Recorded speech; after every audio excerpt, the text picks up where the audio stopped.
This is అరుణ. ఈరోజు నేను పంచాయతీ సర్పంచ్‌కు ఉండే అధికారాలు ఏంటి, విధులు ఏంటి చెప్తాను. మనం సర్పంచ్‌కి పోటీ చేయాలి అంటే ఎటువంటి క్వాలిఫికేషన్స్ ఉండాలి, అలాగే నామినేట్స్ విధానం అంటే నామినేట్ చేసేటప్పుడు ఎటువంటి మన సర్టిఫికేట్స్ అనేవి అక్కడ ఎలక్షన్ ఆఫీసర్స్‌కి సబ్మిట్ చేయాలి అన్న దాని గురించి చెప్పుకున్నాం. అయితే నేను చెప్పుకున్న దాంట్లోనూ నామినేట్ చేసే విధానంలో కానీ, క్వాలిఫికేషన్స్‌లో కానీ అక్కడో పాయింట్, ఇక్కడో పాయింట్ నేను మర్చిపోయాను చెప్పడం. ఇప్పుడు ఒకసారి యాడ్ చేసుకోండమ్మా. క్వాలిఫికేషన్స్‌లో మతి స్థిమితం లేనివాడై ఉండాలి. అంటే మనకి హెల్త్ ఇష్యూస్ ఏమీ ఉండకూడదు. మనకి ఆరోగ్యం అంటే హెల్త్ కండిషన్ ప్రాపర్‌గా ఉండాలి. ఇదొకటి యాడ్ చేసుకోండి క్వాలిఫికేషన్స్‌లో. అలాగే ఇది నామినేట్ చేసే విధానం చెప్పుకున్నాం కదా! అందులో కూడా ఏం చేయాలంటే ఏమి యాడ్ చేసుకుంటారంటే ఎవరైతే నామినేట్ చేస్తున్నారో ఆ వ్యక్తికున్న ఆస్తి వివరాలన్నీ కూడా ఒక అఫిడవిట్ ద్వారా లాయర్ దగ్గర నుంచి తెచ్చి అఫిడవిట్ ద్వారా చేయించి ఇక్కడ మనం సబ్మిట్ చేయాలి. మనకున్న ఆస్తి వివరాలు ఏంటి, అప్పులు ఎంత ఉన్నాయి, మనకి నిల్వ ఎంత ఉంది, మనకి ఎంత చేను ఉంది, ఎన్ని బిల్డింగ్లు ఉన్నాయి, మనకి బ్యాంక్ బ్యాలెన్స్ ఎంత ఉంది, ఇవన్నీ కూడా మనకి పోసగుచ్చినట్టు అంటే పిన్ టు పిన్ ప్రతీదీ కూడా దాయకుండా ప్రతీదీ కూడా ఒక అఫిడవిట్ ద్వారా లాయర్ దగ్గర తెచ్చి అది కూడా ఒక ఎలక్షన్ ఆఫీసర్స్కి సబ్మిట్ చేయాలి. ఇది ఒక పాయింట్ యాడ్ చేసుకోండి అమ్మా నామినేట్ చేసేటప్పుడు ఈ పాయింట్. నెక్స్ట్ ఇప్పుడు మనం అధికారాలు విధుల్లోకి వచ్చాము. సర్పంచ్కి ఉండే అధికారాలు 1994 యాక్ట్ తీసుకొచ్చింది. కొన్ని అధికారాలు తీసుకొచ్చింది సర్పంచ్కి. అంటే మనకి సర్పంచ్ అనేవారు ఎలా ఉండాలంటే 2 రకాల విధులు కూడా ఉంటాయి. ఆవశ్యక విధులు, వివేచనాత్మక విధులు అని చెప్పేసి 2 రకాలు ఉంటాయి. ఆవశ్యక విధులు అంటే మనకి సడన్గా ఏదన్నా అప్పుడు వరదలు కానీ, తుఫాన్లు కానీ ఇవన్నీ చెప్పి రావు. ఏదో సడన్గా వచ్చేస్తాయి. రాత్రి వేళ రావచ్చు, మనం పడుకున్నాక అర్ధరాత్రి వేళ రావచ్చు, లేకపోతే మనం తిరుగుతుండగా ఎప్పుడొస్తే తెలియదు. అవి చెప్పు రావు కాబట్టి అకస్మాత్తుగా వచ్చేస్తాయి. అటువంటి విపత్తులు వచ్చినప్పుడు ఆ విపత్తుల కాలంలో ఈ సర్పంచ్ ఏం చేయాలి అంటే అక్కడ మనకి గవర్నమెంట్ దగ్గర నుంచి ఇంకా అమౌంట్ ఫండ్స్ రాలేదు, రిలీజ్ అవ్వలేదు, నేను ఏం చేయను అని చెప్పేసి చేతులు ఎత్తకుండా అక్కడ మనకి కొంత ఇలాగ ఎమర్జెన్సీ సిచ్యువేషన్లో అని చెప్పేసి కొన్ని నిధులు కేటాయించి పక్కన పెట్టడం జరుగుతుంది పంచాయతీలో. అటువంటి నిధులను తీసి ఖర్చు పెట్టడం కానీ, ఒకవేళ నిధులు లేకపోయినప్పటికీ కూడా తన సొంత డబ్బన్న పెట్టి ఇక్కడ ఖర్చు పెట్టాలి ఆ టైంలో.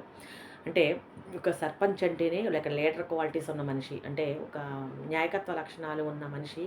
అలాగే ప్రతి ఒక్క సమాజంలో అదే గ్రామంలో ఉన్న ప్రతి పేదవాడిని కూడా అర్థం చేసుకునే మనిషి అయ్యి ఉంటాడు. కాబట్టి వాళ్ళకి బేసిక్ నీడ్స్ అంటే ముందుగానే మెసేజ్ వస్తుంది, తుఫాన్ హెచ్చరికలు వస్తూ ఉంటాయి. అంటే సురక్షిత ప్రాంతాలకి తరలివేయండి, వీళ్ళకి పునరావాస కేంద్రాలని ఏర్పాటు చేయాలి. ఇవన్నీ కూడా ఎవరు మనకి పంచాయతీ సర్పంచ్ మీదే ఆధారపడి ఉంటుంది. అలాగే ఇక్కడి నుంచి అక్కడికి షిఫ్ట్ చేయడానికి బోట్లు ఏర్పాటు చేసుకోవాలి. ఏమైనా వదలొచ్చినాయి అనుకోండి, ఇక్కడి నుంచి బోట్స్ మీద తీసుకువెళ్ళాలి వాళ్ళని. అలాగే వాళ్ళకి బేసిక్ నీడ్స్, వాళ్ళకి ఉండడానికి నీడ ఇవ్వాలి, అలాగే కట్టుకోవడానికి బట్టలు ఇవ్వాలి, తినడానికి ఫుడ్ పెట్టాలి. తర్వాత ఈ వరదలది వచ్చినప్పుడు మసూచి, కలరా ఇలాంటివన్నీ కూడా అంటు రోగాలు వస్తాయి. అంటు రోగాల నుండి వాళ్ళని ఆ బారిన పడకుండా ముందు జాగ్రత్త చర్యలు తీసుకుని కాపాడుతూ ఉండాలి ఈ సర్పంచ్ అనేవారు. అయితే ఇవి అంటే ప్రభుత్వం దగ్గర నుంచి డబ్బులు రావాలి, వచ్చిన తర్వాత ఖర్చు పెట్టాలని చూడకుండా అవసరమైతే తన సొంత డబ్బుతో అన్నా ఖర్చు పెట్టి చేయించి తర్వాత గ్రామ సభలు పెట్టినప్పుడు అప్పుడు తను లెక్కలు చూసుకుని ఖర్చు ఎంత అయిందో అంతా కూడా అక్కడ సమావేశంలో ఆమోదించుకోవచ్చు. నెక్స్ట్ మనకి వివేచనాత్మక విధులు అంటే కనుక అవి మనకి అంత అర్జెంట్ కాకుండా మెల్లిమెల్లిగా చేసుకోవచ్చు. అంటే మనకి శ్మశాన వాటికల్లో ఏమైనా ప్రాబ్లమ్ వస్తే అవి చేయించుకోవడం కానీ, విశ్రాంతి గృహాలు, అలాగే మనకి ఫిష్ మార్కెట్లు కానీ, సంతలు కానీ, ఇలాగా మనకి భవనాలు కానీ, తర్వాత దేవాలయ భవనాలు కానీ ఇలాంటివి ఏమన్నా కానీ రిపేర్లు అయ్యి వచ్చినా కూడా బాగా చేయించుకోవడం, ఇలాంటివన్నీ కూడా మన సిమెంట్ రోడ్లు వేయడం కానీ ఇలాంటివన్నీ కూడా జాగ్రత్తగా చేసుకోవచ్చు. అంత అర్జెంటు లేకుండా మెల్లిమెల్లిగా చేసుకోవచ్చు. అంటే గవర్నమెంట్ డబ్బులు పెంపిన తర్వాత చేసుకోవచ్చు. కానీ ఆవశ్యక విధులు అంటే కనుక అవి వెంటనే తన డబ్బన్నా పెట్టి చేయించాల్సిన అవసరం ఎంతైనా ఉంది. అయితే అధికారాలు ఏమున్నాయంటే ఈయనకి మనకి 1994 యాక్ట్ తీసుకొచ్చింది. ఈ పంచాయతీరాజ్ వ్యవస్థలకి 1994 యాక్ట్ ప్రకారంగా మనకి పంచాయతీ సర్పంచ్ కొన్ని అధికారాలు అనేవి ఏర్పాటు చేసింది. అధికారాలు ఏంటంటే ప్రతి సంవత్సరం కూడా గ్రామ సభలను ప్రాపర్గా అక్కడ సమావేశాలు ఏర్పాటు చేయాలి, గ్రామ సభలు పెట్టాలి. కంపల్సరిగా ఏప్రిల్ 24ని పెట్టాలి. ఎందుకంటే మనకి ఆ రోజు నేషనల్ పంచాయతీ రాజ్ డే, అంటే జాతీయ పంచాయతీరాజ్ దినోత్సవం జరుపుకుంటాం. ఎందుకంటే మనకి నిన్న చెప్పుకున్నాం కదా, 1992-73 అమెండ్మెంట్, అంటే కాన్స్టిట్యూషనల్ అమెండ్మెంట్ ద్వారా మనకి ఈ స్థానిక పంచాయతీరాజ్ సంస్థలు అనేవి వచ్చినాయి. కాబట్టి వచ్చినాయి అంటే మనకి ఆ సంవత్సరంలో ఆమోదించబడింది. అలాగ ఆమోదించిన తర్వాత మనకి ఎప్పుడు అమల్లోకి వచ్చిందంటే 1993-73 కాన్స్టిట్యూషనల్ అమెండ్మెంట్ యాక్ట్ ద్వారా, అంటే ఏప్రిల్ 24న మనకి అమల్లోకి వచ్చింది. కాబట్టి మనకి ఇంత చారిత్రకంగా మనకి దీనికి అమల్లోకి వచ్చిన ఒక దినంగా, చారిత్రక దినంగా మనం జరుపుకుంటాము.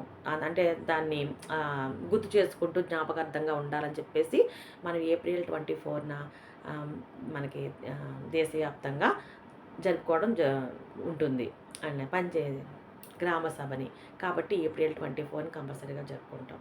అలాగే ఆగస్ట్ 15న, అలాగే జనవరి 26న రిపబ్లిక్ డే రోజున, గాంధీ జయంతి అక్టోబర్ 2న, ఇలాగా మనం చేసుకోవచ్చు. అంటే మనం ఒక కంపల్సరీగా ఇయర్‌కి 4 టైమ్స్ అన్న మనం గ్రామ సభలు పెట్టుకోవాలి.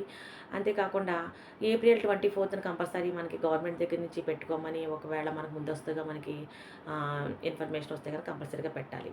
ఇంకా ఏమన్నా మనకు కావాలంటే వార్డు మెంబర్లు ఉంటారు. వార్డు మెంబర్ల కోరిక ప్రకారం కూడా మనం గ్రామ సభలు పెట్టుకోవచ్చు. అలాగే ఇంకా ఏం అధికారాలు ఉంటాయంటే, ప్రభుత్వం దగ్గర నుంచి పథకాలు ఏమైనా రిలీజ్ అయితే కనుక ప్రతి ఒక్కరికి కూడా, గ్రామంలో ఉండే ప్రతి పేదవాడికి కూడా అందేటట్లు చూడాల్సిన రెస్పాన్సిబిలిటీ అక్కడ సర్పంచ్‌కు ఉంది. అలాగే అనర్హులెవరో, అర్హులెవరో అంతా కూడా పర్యవేక్షించి ఆ పథకాలకి తగిన అర్హులను గుర్తించి వాళ్ళందరికీ కూడా ఈ ప్రభుత్వ ఫలాలను అందేటట్లు చూడాల్సిన బాధ్యత ఎంతైనా సర్పంచ్‌కి ఉన్నది. ఇంకేంటంటే సర్పంచ్ ఇంకేం చేయాలి అంటే, మనకి గ్రామంలో వాటర్ ఫెసిలిటీ, అంటే ప్యూరిటీ వాటర్, అంటే వాటర్‌లో శుద్ధ వాటర్ కాకుండా లేకపోతే నలకలు, మట్టి ఇలా వస్తూ ఉంటాయి. అవేమి కాకుండా ప్యూరిటీగా వాటర్ వచ్చేటట్లు, ఒకవేళ ఏమన్నా అందులో సమస్య ఏమన్నా వస్తే గనక అక్కడ అధికారులకి అక్కడ శాంపిల్ పంపించి దాన్ని సవ్యంగా ప్రాపర్‌గా ఉండేటట్లు మంచినీటి సరఫరాని ఏర్పాటు చేయవలసిన బాధ్యత ఉంది. అలాగే వీధి దీపాలు క్రమంగా తప్పకుండా ప్రతిరోజు కూడా అందరికీ వెలిగిచ్చే విధంగా అన్నీ కూడా ప్రాపర్‌గా వెలిగేటట్లు చూడాలి. అంటే పోల్స్ వేయించాలి, అవసరమైతే పోల్స్ వేయించాలి. లైట్స్ మొత్తం అన్నీ కూడా ప్రతి వీధిలోనూ కూడా కాంతివంతంగా ఉన్నాయా లేదా, ప్రతి వీధి లైట్లన్నీ వెలుగుతున్నాయా లేదా, లేదా ఎక్కడైనా ఒక్కొక్క లైట్లు పోనీయన్నీ కూడా అవన్నీ కూడా పర్యవేక్షిస్తూ ఉండాలి. అవన్నీ కూడా జాగ్రత్తగా పర్యవేక్షిస్తూ ఉండాలి. తర్వాత గ్రామ సభలు పెడతారు. తర్వాత వాటర్లు నమోదు చేసే బుక్ రికార్డు ఉంటుంది. అదంతా కూడా జాగ్రత్తగా తనిఖీ చేయించాలి. అలాగే దాన్ని భద్రపరచాలి కూడా. ఆ రికార్డులన్నీ కూడా సేఫ్గా భద్రపరచాలి. అలాగే పంచాయతీ సెక్రటరీ, అంటే కార్యదర్శి, రాష్ట్రం చేత నియమించబడిన వ్యక్తి. మనకి పంచాయతీకి ఒక కార్యదర్శి అనేవారు ఉంటారు, అంటే సెక్రటరీ ఉంటారు కదా, ఆయన రాష్ట్రం చేత నియమించబడిన వ్యక్తి అని చెప్పుకున్నాము. అయితే ఆయన ఎలా చేస్తున్నారు వర్క్, ఆయన అబ్జర్వేషన్లో కూడా చూడాలి. అలాగే ఇతర సిబ్బందికి కూడా అప్పచెప్పిన పనులు వాళ్ళు ఎలా చేస్తున్నారో అవి కూడా అంతా కూడా పర్యవేక్షించి క్రమంగా ప్రాపర్గా చేసేటట్లు చూడాల్సిన బాధ్యత కూడా ఇక్కడ సర్పంచ్ గారికి ఉంది. అలాగే ఇంకొకటి ఏంటంటే చెక్ పవర్. ఏదన్నా నిధులు డ్రా చేయాలి అన్నా, లేకపోతే గ్రామీణ అభివృద్ధికి ఖర్చు పెట్టాలన్నా కానీ అక్కడ చెక్ పవర్ తనిఖీ ఉంది. అంటే సర్పంచ్ అక్కడ సైన్ చేయాలి, సిగ్నేచర్ చేయాలి. తర్వాత మనకి ఇక్కడ ఈ చెక్ పవర్ సిగ్నేచర్ చేసినప్పుడు కూడా ఇక్కడ సెక్రటరీ గారు కూడా అక్కడ ఆయన ఒక్కొక్కసారి అవసరమైతే ఆయన సిగ్నేచర్ కూడా ఉంటుంది. అంటే జాయింట్ సిగ్నేచర్ కూడా ఉంటుంది అవసరమైతే. అంటే ప్రభుత్వ నిబంధనల ప్రకారం అయితే మొత్తం చెక్ పవర్ అంతా కూడా సర్పంచ్కే ఉంటుంది. ఒకవేళ ఏవైనా రాష్ట్ర ప్రభుత్వం చేత నియమించబడిన వ్యక్తి కాబట్టి సెక్రటరీ గారు కూడా అవసరమైతే ఒకసారి సిగ్నేచర్ కూడా అక్కడ చేసేటప్పుడు ఆయన పర్యవేక్షణ కూడా ఉంటుంది. అలాగే నిధులు, ప్రభుత్వం దగ్గర నుంచి వచ్చిన నిధులు కానీ, అలాగే గ్రామీణ ప్రాంతంలో విలేజ్ నుంచి వచ్చిన నిధులు కానీ ప్రతి కూడా జాగ్రత్తగా గ్రామీణ అభివృద్ధి కోసం ఖర్చు పెట్టాలి. అలాగే అవసరమైతే గనక విరాళాలు ఇస్తూ ఉంటారు. ఇందాక చెప్పుకున్నాం ఆవశ్యక విధులని చెప్పుకున్నాం. అలాంటి ఆవశ్యక విధులకి అవసరమైతే ఇక్కడ ఊరు గ్రామంలో ఉండే పెద్ద మనుషులకి కూడా విరాళాలు ఇవ్వడం జరుగుతుంది. ఎందుకంటే ఏదన్నా వరదలొచ్చి చాలా గ్రామీణ ప్రజలందరూ కూడా నష్టపోతుంటే చాలా ఏంటంటే ఏమంటారు, మానవత మానవత ఉన్న వ్యక్తులు ఎవరైనా కానీ విరాళాలు ఇస్తూ ఉంటారు. ఇవ్వాలి కూడా.